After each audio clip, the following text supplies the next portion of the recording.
I was entered into the Canadian Who's Who about 1988. I remember thinking I was pretty happy to be in the same book with Wayne Gretzky, considering I never scored a goal. That would have been just 4 years before I became manager of the forensic services for OPP.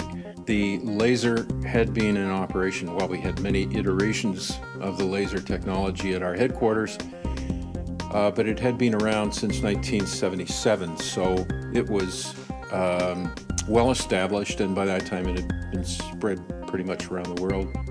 It's not just the first time the laser was used, it's the first time we really exploited light as a detection strategy. I saw some absolutely stunning work in optimizing old film by using computer techniques on the computer enhancement of the Zapruder film, the Kennedy assassination.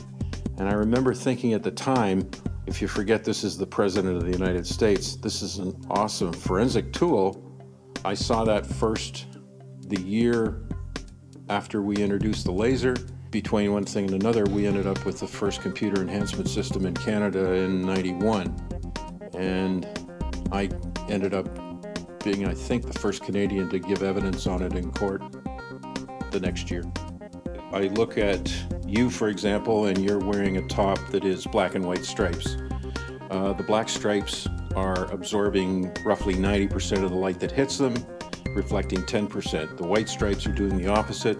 So this is how we see our world, through the relative absorption and reflection, not only of amounts of light, but colors of light.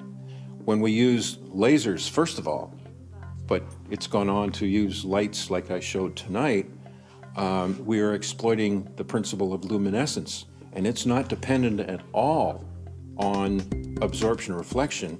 We'll just have the first group come up, everybody who has goggles. Then this is on garbage bag and kitchen catcher, and you can't see any of that without the goggles and without the light source. So these are all things that would have been out of our reach many years ago. So that means we have this huge extended reach for very, very small things that, as I say, fingerprints are often less than a nanogram. With the introduction of luminescence as this detection strategy, we're finding a lot more fingerprints than we used to. And that's what it's about.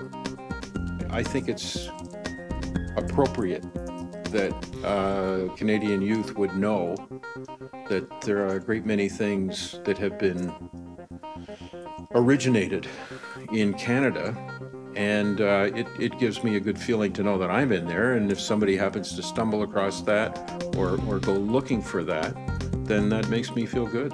And maybe it'll motivate people to go out and build on that and do their own thing.